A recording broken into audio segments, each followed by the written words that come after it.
Perez, and this is Straight Talk, no sugar added. Thank you so much for being here. This show is created to grow, challenge, and transform your thinking. Today, I am excited to have this really amazing person here. Her name is Laura Staley, and she is the founder of Cherish Your World. And Laura passionately supports people thriving by guiding them to a holistic transformation of space, heart, and life. You're going to fall in love with her because I think I'm already falling in love.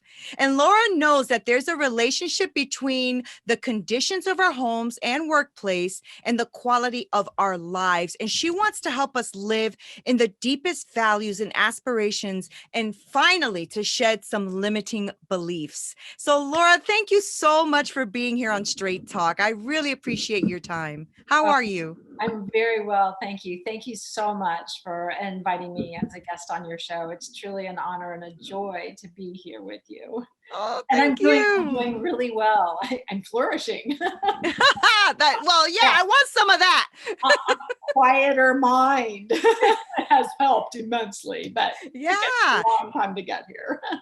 Well, that's good. And I want to talk about that, right? Because I think that this last year, as you know, has been like this big thing for people, right? So some people actually really thrived last year. This was a year of them, finding themselves and finding what they loved and what they did. And then we have the opposite of that. I've spoken to people who really struggled, and the separation from other humans really got to them, and their, mental health started being questioned. So I definitely thought that our meeting here today is very timely.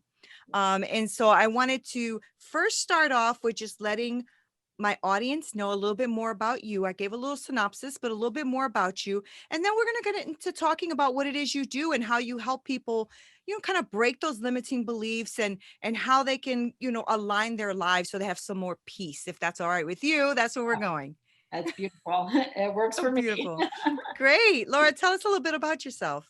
Yeah, so I grew up in a small town, very many challenges, I grew up terrified, traumatized. People will ask me, what had you come to Cherish Your World? And it's interesting because my parents' home that I grew up in was, kind of a classic of the pretense of, the beautiful public spaces, but the hidden in the closet, down in the basement, dank, dark basement, scary places, right? Mm-hmm. And it was kind of like, wow, this is just amazing. And all the strategies I used to cope and survive, but that wasn't the only container in which I faced challenges. School and the church environment. So nature and introspection became my safe havens, and books, which I've recently learned is a healthy way to dissociate. If you're familiar with that, it's when a person is dealing with trauma and they just kind of are in that freeze state and kind of disconnected. But when you connect with reading, you're engaging your mind in an imaginative way, which is, wow, that's really great to hear because it was a lifeline for me. And then, kind of fast forward, I earned a master's and a PhD in political science. Education was huge. It was an important value of my family and for me also. But I very quickly realized in the space of choosing consciously to be a full-time parent that I had been handed all these scripts, right? Mm-hmm. And messages of who I was and what I should do with my life and those changing expectations, right? And I discovered after a flood of a finished basement when my kids were really little, the beauty and transformative wisdom of Feng Shui. And I also went about the business of breaking my own cycle and healing deep inside, especially when I became a mom. I had begun that deep dive work before becoming a parent, because it's like, wow, if I want to be a loving parent, I don't want to repeat those ancestral patterns, right, that were so hurtful and harmful and wounding and traumatizing and terrifying, right? And I really wanted to steep my kids in love and acceptance and honor them. And I was perfectly imperfect, of course, but I'm proud to say that I have loving relationships with my grown children today. So back to the flood. Right? Yeah. I'm like, how does this And flood I'm tie like, in here? wow, man, I know. So my kids are little. We have a flood of a finished basement. 5 inches, Ugh. 5 inches of water. It's, it turns out that it was a pipe that had been improperly installed, but then there's rain and snow melt, and it was literally on Oh Valentine's night. man. Like, wow. And out of that, in the aftermath, I was with a family member at the time, about a month later, and she's like, "Oh my gosh, you got to read about you got to read this book, Feng Shui." And I was like, "Feng Shui," I'd never Yeah. heard the expression, right? But she hands me this book, and she's like, "You're gonna love it." And I open it to this part where it says, "Live with belongings you love." And Mm. and Neena, I'm like, "It's stuff. What? Wait, what?" Mm-hmm. And yet I'm intrigued at the same time. I end up devouring the entire book. Well, not literally, but I read it cover to cover. She's like, "Just take it with you. I'll get another copy." And I walk back in my house and I look around on the first floor now, and I'm seeing belongings that I loathe, and they're all Mm. hand-me-downs. And then I looked at my life, and it's not that I loathed my life. I Right. still love being a mother, right? I actually was one of those people who loved mothering. It was hard, it's challenging, it's like it's like a Yeah. lot of Oh things, yeah. especially if you take it on consciously, right? And yet it was like, wow, back to that whole thing of, I've been hand me down, right? All these scripts of who I was supposed to be. Wow. Negative, positive, a lot of negative. And I just was like, who am I? I don't even live here. Like, who Wow. is in this house? Like, Reading one book. it was such a metaphor, and it was such a profound aha. And in that moment, I realized that I could begin. I'd already lost a whole bunch of stuff, right? And I Mhm. thought, I can start letting go. I began purging these things Wow. that I loathed. And it wasn't like I ran out and got a bunch of stuff. I really went deep inside in that introspection, right? And did that discovery of what it is that actually supports the quality of my life and Wow. nurtures this part of me. And I got happier and happier with each load that went off to donations and friends, and, oh my gosh, and my friends were like, Were the kids happy though, or "Oh, were you oh yeah, throwing out it their was things fun. It too? was so much fun." Well, yeah, well, I started a process of donate keep, and it was interesting because their dad at the time, who I was married to at that time, because then, the feng shui clearing also, included, he got cleared out. It just, got to that You place where really I was cleaned like, up. wow, Got this it. is not a good fit relationship any longer. And I was growing and evolving myself Mhm. rapidly, right? I just got on Wow. hugely on that transformation ride. The kids were adorable. My, my son, I would always give them sacred space to clear. We would do this donate ritual, donate keep. Even my daughter, That's great. I'm supporting her in her space. Anyway, I remember my son, toddling down the hallway at 4 years old, going, "You can, it was an item that I was pretty sure he didn't play with anymore, but I let him choose. I Mhm. really honored his process." And about a week later, about, hovering over him without saying a word, he found some items to let go of. But he toddled down the hallway and said, "You can put this in the, donate box, mommy." And, like, kids get it when you model it, but do you first. I often get questions from couples, and they're like, I need you to come over to deal with, my wife or my husband or my partner or my lover, or, what my significant other. And I just say, start with you, start with you, Right. start with That's you, good. start with That's what's in good. your heart, start with that. Here we go with those limiting beliefs.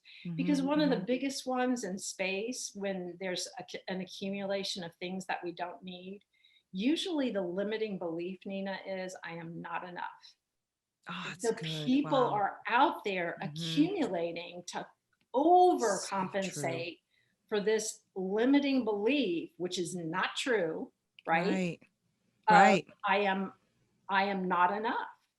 And of course, Hmm. we live in a culture that kind of, just keeps sending It kind of gives that you a lot. you're not Mm-hmm. pretty enough, you're not thin Mm-hmm. enough, you don't have, enough, right?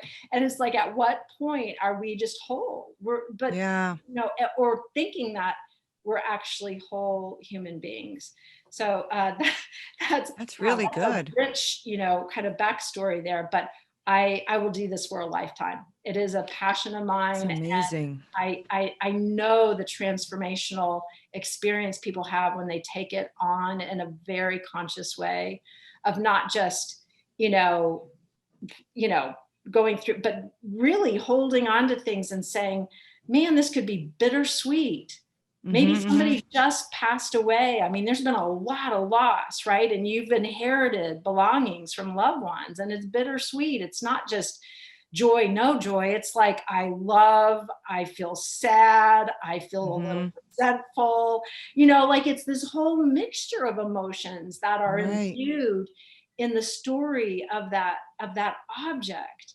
And to be aware enough to uncollapse all of that and look and see, is this actually serving and supporting my life in a deep and meaningful way? And have I honored the belonging just like I would honor a loved one in Right. life or in death, So right? when you say that, do you think that it can be, it can be healthy to have an object that you honor? Is that what you mean when you say that? Like, if somebody has an object that was given to them from a lost parent or a grandparent, and they honor that one object or whatever, that can be a healthy thing, as opposed to just collecting things to collect things. Is that what you mean? Yes, it is. And it's very Hmm. personal. It's a very personal, there's no cookie cutter. And Right. that's why I'm not a should. I mean, I had enough of that on me to last me a lifetime. So I see Hmm. myself as a guide, and, offering lots of different ideas and perspectives on the physical clutter, as well as what's happening in their lives, like what's actually happening in your life, right? Right. And is your Right. physical space showing up as a metaphor, but you just haven't seen it that way? You've just kind of been like, unconscious to Hmm. Hmm. what your space is saying about your limiting beliefs, about what you might be holding on to. Um, like another example is, there was a person who, as I was sharing this, she was like, oh my gosh, that was my recognition when I finally let go of the wedding dress from the failed marriage. It was holding the energy that I was a failure, right? And it was Wow. like this grieving process. And once she separated herself and released that wedding dress from her space, it was just kind of like this lift off Oh, wow. of like, I'm actually a loving human being. And I learned so much from that experience. We get wisdom from pain. We Hmm. do. I mean, it's just a We human do. thing. We really do. Yeah. Yeah, so yes. So to go back to your original question, yes, each person gets to decide whether that object gets to stay and nourish them, or take a Hmm. picture of it, and then uh, depart with gratitude, and send it on to somebody who will love it, somebody who will share Yeah. it, That's somebody who so will good. interact with it. And the thing is, Nina, people have lost things. I mean, we had the fires, we've had floods, we've had Yeah. hurricanes. They've lost everything. Hmm. And so for those of us who live with an abundance, right? Hmm. Which in this country, a Oh, lot of us live with way more than we need, for sure. exactly. Yeah. To be able to generously share our abundance with others is Yeah. really, that can be so healing. I know another beautiful story. Sorry. You're good. It's funny that we're talking about this too, because my son literally was just down here and he was like, Mom, you on your meeting yet? I was like, no. He's like, I'm sending back all of my items that my partner gave me. And I said, okay. He goes, I have to do it. I think I have to do it to release myself of it. Because every time I see it, I think about because they were engaged, but it didn't work out. And he's like, and so now I just feel like every time I look at it, it just reminds me. And I said, if that's what you need to do to move forward and be free, then that's what you need to do. So pop them in the box right now and keep it moving. But that's funny that you're mentioning that, because you kind of just confirmed that, okay, what I said was okay, and how he's feeling is okay. Oh, Yeah. absolutely. Absolutely. Because it's amazing what people will hold on to Yeah. out of Yeah. like, guilt, obligation. Wow. And my Mm-hmm. encouragement is to say, whose home is this? And it's Mm. not doing the world any good for you to be burdened by obligation or guilt. Um, and I Yeah. actually have a story in my own life of driving every object that my parents had ever gifted me, because the dynamic, and I know that's kind of like maybe over on an extreme, with a huge gratitude letter. Like, thank you so Wow. much, because what I identified, and this was prior to the flood. So it was like my pre-flood Yeah. story and experience, but it was New Year's Day. Wow. And I realized none of those objects and belongings had been given to me unconditionally, with unconditional love. They Mm. came with Wow. huge rage, expectations. I mean, I literally, my mother has since passed, but she had her struggles, right? But she would literally walk into my adult home and rage at me if I didn't have certain belongings Mm. out and where she thought they should go, and it would change, and I would skirt, like, and it was like terrifying. I'm A lot being, of stress. Yeah. yeah, it was very stressful. And more, what fires together wires together. And so I finally got that, oh my gosh, I'm not ever going to use these belongings in the proper way, because it changes every time she comes over. Yeah. So I realized, wow, they were never given unconditionally. Right. She Right. might even think they're pieces of her. I mean, I don't know. I mean, she had her Right. struggles, right? So I wrote this beautiful letter of gratitude and said, I'm returning every one of these items to you, and just thank you so much, because I know they were given. Um, I believe they were initially given in love, but Mm-hmm. it wasn't freely. It wasn't without strings. Right. These So strings. did you give them back to her, or did you just bring Yeah. them to a certain? Yeah. Oh, you give them back to Oh, no. her. Okay. Oh, no, I loaded up my minivan, and I drove them up, and I started unloading them into my parents' home. It was Oh, so how funny. did that go? Wow, that was wild. Well, it's so wild because they were just kind of like shocked. And at first Yeah. my mom was like, "Oh, you've left that marriage." Well, that wasn't to happen till later. And Right. I think she thought I was gonna move in with her. I was Right. like, okay, no, that is not. No. And then, and my dad was kind of confused, but then, being the man he was, he just started helping me, and I hugged them both. I handed them the gratitude letter. I thanked them, and I drove away, and I Wow. felt so free. Yeah, that must have been, right? Because that was also bold, right?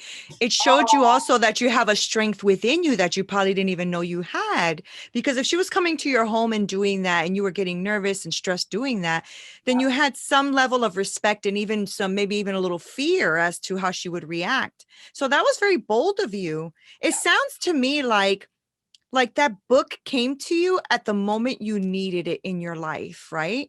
Oh, Because yeah, if absolutely. it feels like it completely flipped your life around, right? Because I mean, they gave you the book when the flood happened. Now, two things could have happened. You could have, really gone into a deep depression over the flood and over all of the things that you've lost, because that can happen naturally to any one of us. But Absolutely. yet the book came in like literally at the time that you needed it to then go, hey, purge it all, including the husband, purge everything. And that came a few years later, but yeah. But how amazing is that? Like I always feel like in life we're set up in a way sometimes where just things come when they need to come, when they need to be there. And this book has really changed your life because you have gone on to actually teach this as well, and you've written books as well, right?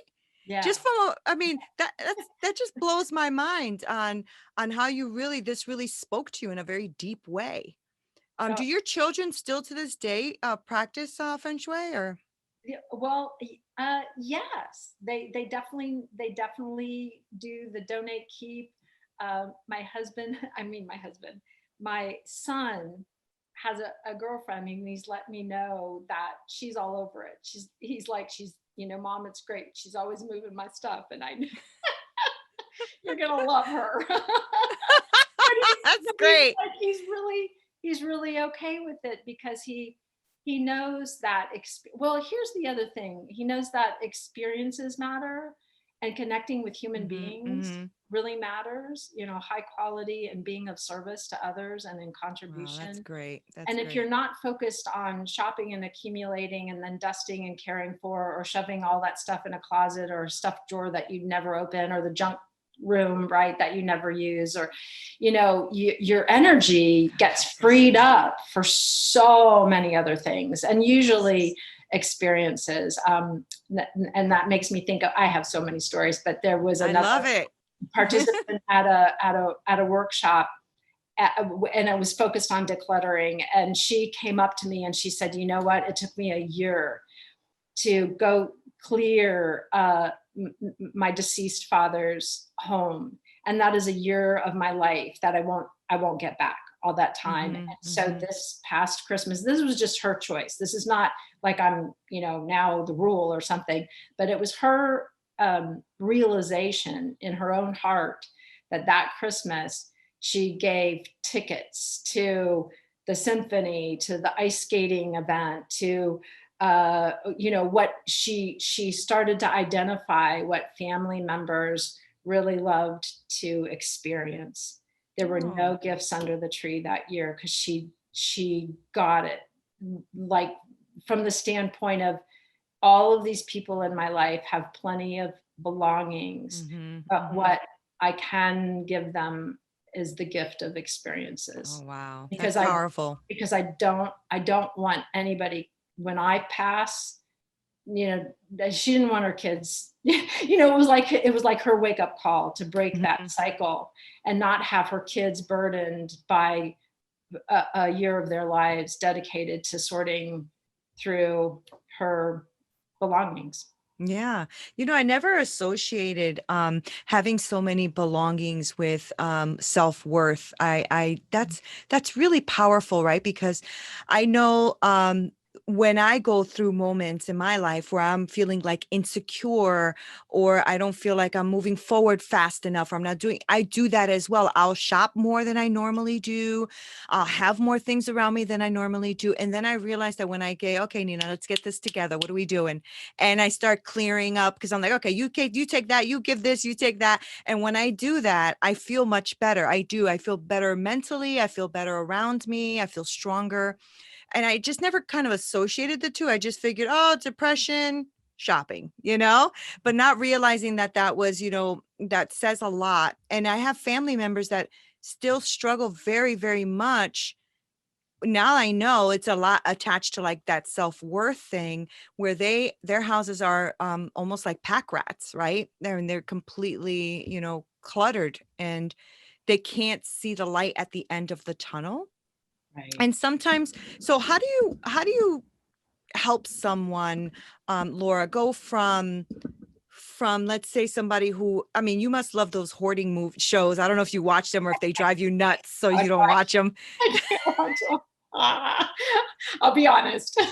I, Yeah, right. Because that I, must be yeah, really hard because you're yeah, looking going, ah. yeah, I just wonder how you take someone through that, right? So how do you take someone through that mentality of that limiting belief that they have, and not feeling worthy, and maybe even somebody who's hoarding a little bit, to actually realizing that they are worth it, right? That they that the limiting belief is a lie, and that we need to replace that with a truth.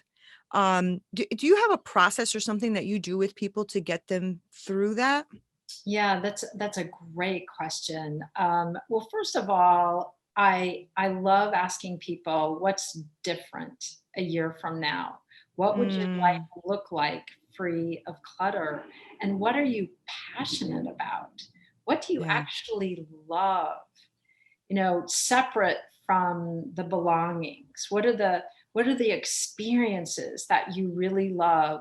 It's kind of like Mary Oliver's poem, let the soft animal of your body love what it loves. And when people, I think, are given permission to, kind of connect with their heart space and listen to, and often I'm just simply giving people permission, because I'll Mm, ask these meaningful questions of people, and it'll be like, and then they'll give this answer, and they've come alive, right? And I'm like, right there, that feeling, who I'm looking at right now, that, go there, yeah. go there, right? And of course, I think there's grieve and disconnecting from what other people Yeah. likely have said about who you are that Hmm. just wasn't true. I mean, that's what happened to me, right? Right. I was out there trying to earn my right to exist. I Oh, mean, that's that's good. how, like that's Hmm. how low because I was literally told, you're a worthless piece of, you know, Hmm. poo, but the other Hmm. word, the, the Hmm. vulgar word. And as a little kid, I was like, like I didn't have the capacity to question the truth of that. And Right. so, right, I just didn't have the capacity. But as adults, we actually have the capacity to ask ourselves, is that actually true? Hmm. And to start to Yeah. look at, is it absolutely true? And how do you feel when you have that thought? So those are the kinds of questions that can get asked to begin to dismantle Yeah. that limiting belief, and to ground the person in to begin to ground the person in their worthiness. So that vision of their life a year from Hmm. now, like, how will you feel? And I just led a decluttering for freedom class, and the ladies were so ready, and I asked that question, what's different a year from now, It's so good. without all of these belongings stuffing in your space that you don't interact with. Because Hmm. so much of this is having an empowering relationship with our belongings, and an empowering relationship with ourselves, our heart, and the thoughts in our mind. I also, invite people to quiet, stillness. That's We're just like good. a highly stimulated, oh my gosh, right? The pings and the blings and the like, holding the phone, and we've stopped looking in each other's eyes, right? Yep. I mean, Yep. right now I'm looking at a dot, Right. Right. And after this, I'll Right. go, wow, I was just talking to a piece of metal. This is really odd. I Right. mean, I know I'm talking to you, but it's kind of, like you're not like Yep. five across from me. So, learning to connect with ourselves. Yeah. There's some people that will love mirror work. I mean, there's just so many different tools that over the Yeah. years of all the kinds of things I've read and workshops that I've participated in, because I've been, like I'm a teacher and a student all the time. I'm a Hmm. Hmm. lifelong learner, Nita. Me And too. I so love when, that. when I get an idea, wherever I glean it, I just want to share it with other people. Or Yeah. I hear a really good question that's asked of me, I'll ask it of a participant, or a client. Absolutely. Yeah. Tell me about this physical object. Tell me, because so much of clutter is fear based. And when Hmm. we know that there's something more important than our fear, we'll go for it. Oh, it's We'll so good. become bold and courageous, because there's something more important. And honestly, on my journey, my kids, I was just gonna say that. Yeah. gosh, Yeah. my kids You would became, do anything for oh my that. God, right? Yeah. And Yeah. then I realized in the process of recognizing that I would do anything for my kids, just about. that I could be that for me. Mm-hmm. Oh, And that's I was good. learning some of those tools along the way. You know, I put myself, I got my pit crew. Yeah. I personally needed a pit crew. Not everybody does, but I recognized that Yeah. I had lived through, you know, just really heinous difficulties and really wanted my life to work. I didn't want a life lived in fear anymore, Nina. And I didn't Yeah. want a life that suffocated me and So good. straitjacketed me about what was possible for my life and for my heart and for my soul and the ways that I could contribute to the quality of people's lives. And it's a gas when people around you start flourishing. Isn't And it? they're, oh my gosh, So fun. it's so much fun. It And, is. you know, and they start to tell you the stories and the junk room is cleared. And, you know, and it's the story of the woman who, you know, whose husband died and she cleared the office and created it as an art studio and then sold her first painting. I mean, Oh, that's awesome. awesome, I know. That's right? a good It's feeling. like, yes. So, you know, having that vision, having that, Yeah. you know, that write the permission slip. I mean, it Yeah. amazes me how often I literally feel like I'm just writing permission slips Yeah. when I'm That's hearing so people, awesome. you know, Yes. go light up about what they really, really are passionate about. And I Yeah. don't care what it is. It could be Yeah. gaming or bowling or ice skating. I mean, Right. or all three. Right. I don't know, you know. Right. And it's like, go for it. Or Yes. you want to be a baker instead of a spreadsheet maker. Well, then, you know, go open your bakery, right? Yeah, There's yeah, and are it's really that easy though. I mean, it really is. I think, you know, because of our limiting beliefs and because of our self-doubt, we make things harder than they actually really are. And you know, I was coaching a young lady as well. I said, I know what you need. She's like, what? I said, you need permission. I'm giving you permission. That's exactly what I said to her. It was just yesterday. I had their coaching session, and she's like, "Thank you." Like she oh, said, "You just freed me from so much burden." And I'm like, all I said to her is, "You have permission."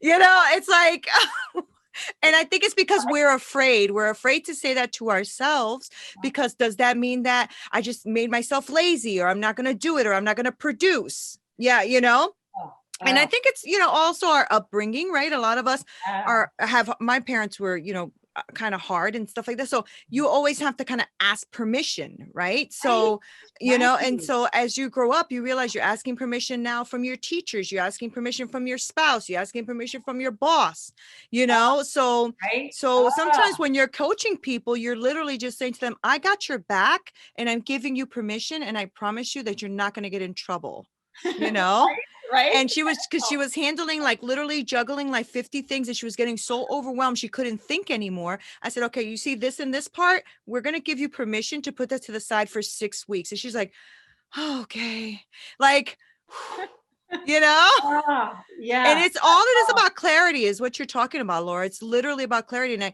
I love that we're having this conversation. And I've already in my head, I've already started thinking about what closets I'm going to clean out after this. Right, Because I'm like, wait, why do I have so much stuff in there? And I don't even use half of that stuff. Why do I have it?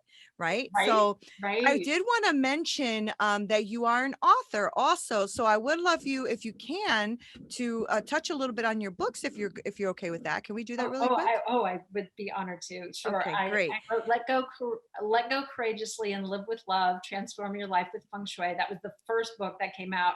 And that was in the wake of the marriage ending and just my whole life kind of turning upside down. That is stories with gentle suggestions, and people have really enjoyed that book. Okay. The next one is the Cherish Your World book of 100 tips to enhance your home and your life. And it's rich with ideas. It's just, Okay. I mean, and what the feedback I've gotten from people is that what they really love is just kind of opening it and getting that one hit and then maybe Mhm. implementing that idea for that day or that week. You know, there's no, you know, Right. requirement, but they really enjoy the inspiration it brings. And there's ideas for emotional and you know, kind of like emotional and the limiting belief as well as your physical space. Oh, So great. that Okay. 100 tips. And then the third book is Live Inspired, And that is, again, personal essay with reflections and the wisdom I've gleaned along the way, with wishes for the reader. And it also includes some poetry.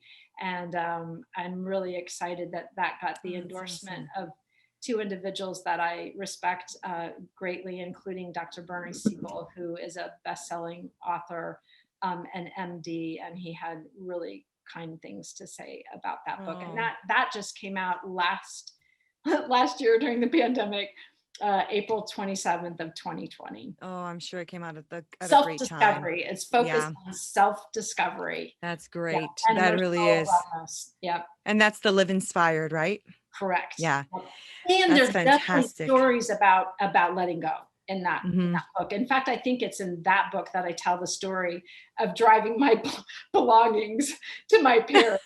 And so it's more detailed, and then the wisdom gleaned from that experience. So I believe that story is in Live Inspired. Well, I know. Oh, that's so great. Yeah. That really is great. I mean, I think it's so timely. It's just so timely.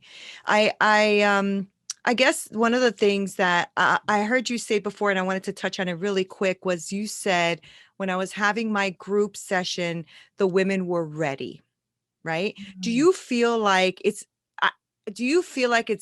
really important to be ready to be coached in this way?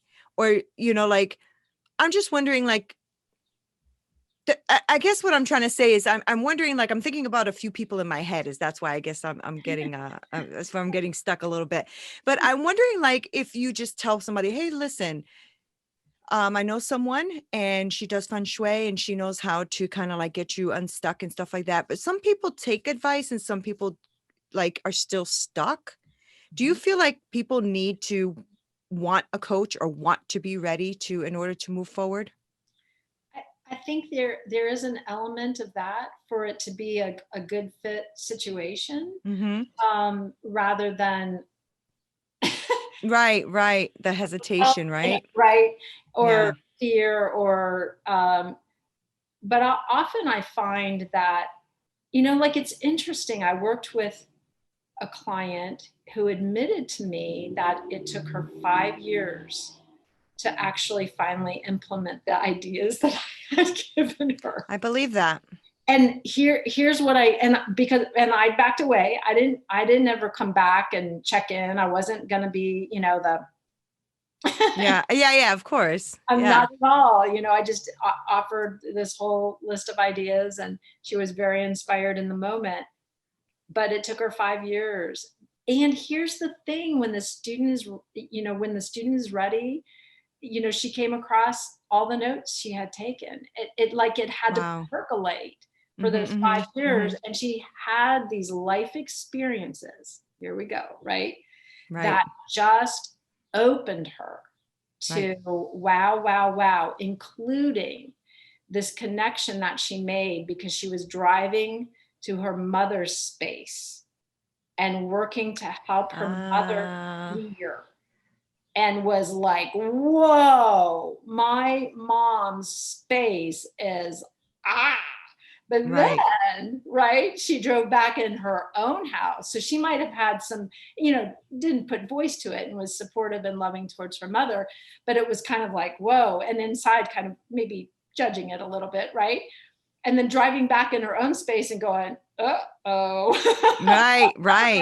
I got the same, I've got the same, in this recognition that, wow, I don't want to put, like that other person who was like, wow, I don't want to put my kids through this, as I'm getting older, and, who knows when I'm going to go, do I want to leave this? And then she had deeper realizations about why she was holding on to things. And it was so great. Yeah. It's really, really, it's a personal process, and it can be. So I do believe people percolate.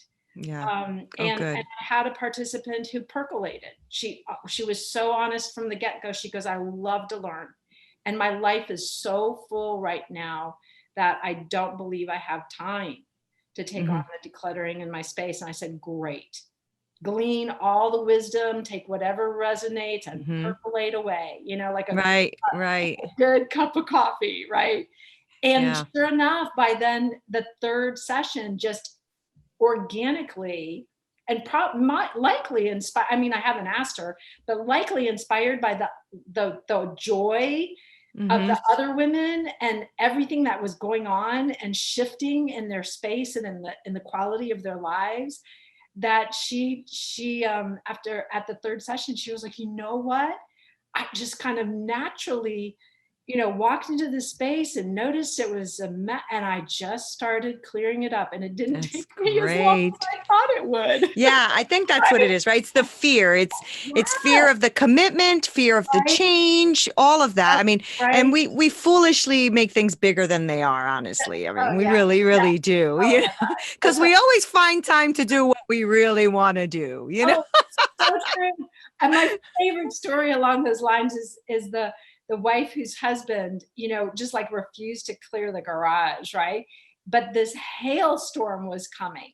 Like they're literally, the meteorologist, like this is bad. And his daughter's brand new car was parked out in the driveway. And he was like, that needs to come into the garage. Right. Do you know how fast he cleared that Exactly. garage and got his Exactly. daughter's car in the garage? I mean, I love, because part of what he would say is, oh, that's going to take too long. I don't have time. I don't have to, again, Right. not enough time, not enough, not enough. And wow, Yep. and yet Yep. something was more valuable and more important. Here we Then the go. excuse, Than right? the excuse, than Yeah. the Yep. fear or the resistance. Yep. And Eh, boom, broke through. Everybody that's was so happy. exciting. Everybody It's was so exciting when you can look forward to. I love the work that you do. This is really powerful, Laura. That what you're doing is helping people's lives at a much deeper level, right? It's not just about uncluttering. You start to discover who you are too in that process. I remember when me and my husband, when we lost everything, we became homeless in 2009 and we lost everything. And I remember when my friends came to pack up the boxes of whatever we were, I mean, we were lost our house, so we were going to put everything in storage or people's basements or whatever.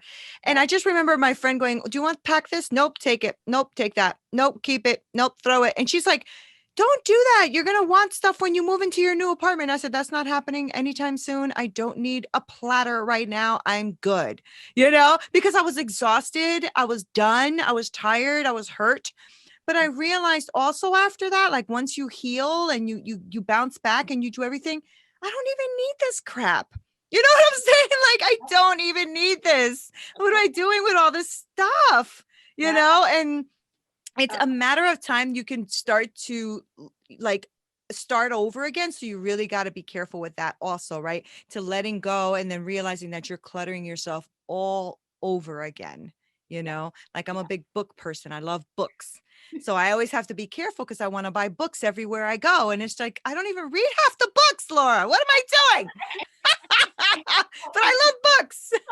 I know. Put them under your pillow and you'll absorb the content. Well, Exactly. I shared that, the thing about books is, sometimes we've already integrated the content for the ones that we've read.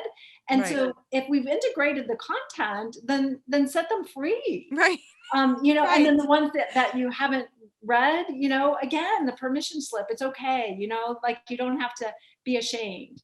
Right. Because, like Right. different flavors of clutter, come with different energies. And I've actually created the different types of clutter and kind of their emotional associations. That's a whole other fun topic. Yeah. And it was part of the class that I taught. But man, those hit people too. Yeah. But yeah, I mean, and to kind of like be lighthearted with ourselves. I Yeah. mean, here I was, my kids were in middle school, and I talk about the wandering nomads. That'll be an example of a form of clutter. Now, this is one that it's something that you actually use, but it's in the wrong place. So the ridiculous Okay. example is a lawnmower in the kitchen, Right. right? Right. Right. But you know what? I see exercise equipment in bedrooms. So it's like walking in, and is it time to sleep or is it time to work out? Right. Right? And Right. the confusion that the Oh brain man, that's brain good. brain That's goes to good. confusion, right? And can you relocate the exercise equipment so the bedroom is about serenity and sensuality? Because Right. that's the intention of a bedroom, right? Right. Right. And so anyway, the story on myself is here my kids are middle school, and I happened to open up a kitchen cabinet that I usually, like the one above the fridge, I think it was. Anyway, there was a box of Huggies wipes, and I'm like, oh my gosh, and here I was, the practitioner, and I'm like, oh my God. But I tell on myself because I'm on a journey too, Right. right? And I'm learning and growing and evolving and changing. Right. Every single day, I'm not the woman I was yesterday. You're not the woman you were, Thank goodness. right? Thank goodness. That's called Right? growth. I know, Yes. right? You're not the person who just came off of, losing your house, Right. right? I mean, you've grown and changed and evolved, Right. beyond that in beautiful and meaningful ways, and have that story as part of what shaped you, Right. and the compassion you can have for somebody who's lost their house, Exactly. right? And no Yep. more judgment. You're not Right. walking around going, Yeah, it's like, exactly. whoa, that Exactly. happened to me. It humbles you. It humbles you. Yeah, Yeah, for sure. Yeah. absolutely. Yeah. Right. So, yeah. So I want to, before I let you go, I would love for you to let my audience know, like, how do we follow you? How do we find, these courses you're talking about, read your books, all of that. So give us how we can, stalk you a little bit, Laura. Reach out. So I'm on Facebook, Laura Staley, Cherish Your World. I'm on LinkedIn. I'm on Instagram, although I'm still trying to figure out Instagram, I'll be honest. But I do post there. I do have some videos there actually about the different types of clutter. You can also reach out to me at my website, cherishyourworld.com. Oh, that's so Happy, great. happy to add you to my newsletter, and you can get those tips and my current reflections. So, and I'm so about glad you came. teaching. Yeah. This Oh, was a great conversation. I'm really, really glad. I already have like all these things going on in my head and ideas, and I'm going to run upstairs and let my son know that what I said was right, because mom's always right. yeah. Yes. And I want to thank all of you so much for listening and watching. Don't forget to subscribe to our channel. Make sure you leave a review and a comment. Let me know what you think. Don't forget to email me if you need me. Hello@straighttalknosugaradded.com. This is Neena Perez. Until next time.